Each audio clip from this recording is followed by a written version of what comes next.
Landon, I want to ask you about, for years now, you were the face of soccer in the United States.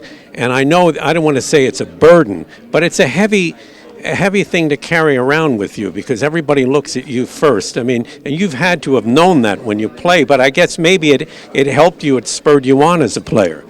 Well, one, there's worse things in life than that, right? But I didn't know a different life. So that was the life that I was living, and that was sort of bestowed on me in that way. But I always embraced it for the most part. Sometimes it was a little tiring, but I embraced it. And when I come to a place like here today, and I'm sitting next to Del Piero and Osvaldo Sanchez, literally legends in their sport, in their countries, it makes it all worthwhile, because you think, you know what, we went through some pretty tough times, but it feels like it was all worth it.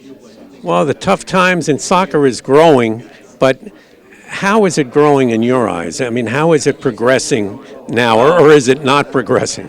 No, it's progressing quickly, and I see it from a very big picture standpoint. I started in Major League Soccer in 2001 when we might have 1,200 fans at a game or 1,500 fans at a game, and I juxtaposed that with last year Major League Soccer was the third highest attended league in our country after baseball and football. Globally, it's the seventh or eighth most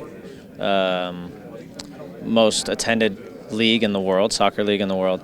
You understand that the league is growing quickly, and I see it more closely. People who just came on after maybe the last World Cup and started following, or just started paying attention recently, they don't see the big jumps, but every year the league gets better. Every year American soccer gets better, and if you haven't noticed, there's pretty heavy momentum swinging in the right way for soccer in this country, while other sports are starting to decline in a lot of ways. So I think the future looks good. If you could put your finger on a few things, I know talent. What's it going to take for the United States to win a World Cup? What are the time?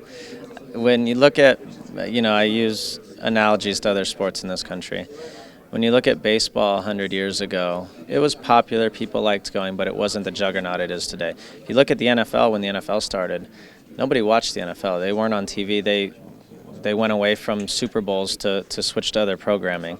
The NBA for a long time wasn't as popular as it was. So it takes time. You have to build fan bases. You have to build partnerships. You have to build sponsors and good relationships in the sport. All these things take time, but we're going to get there.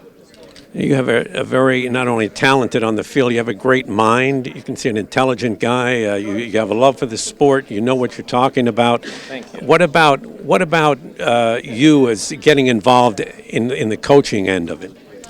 Potentially. This year I'm gonna start taking courses to actually learn how to coach. I'm smart enough to know that just because I was competent as a player doesn't mean I know what I'm doing when it comes to coaching. So perhaps one day I want to give myself that option.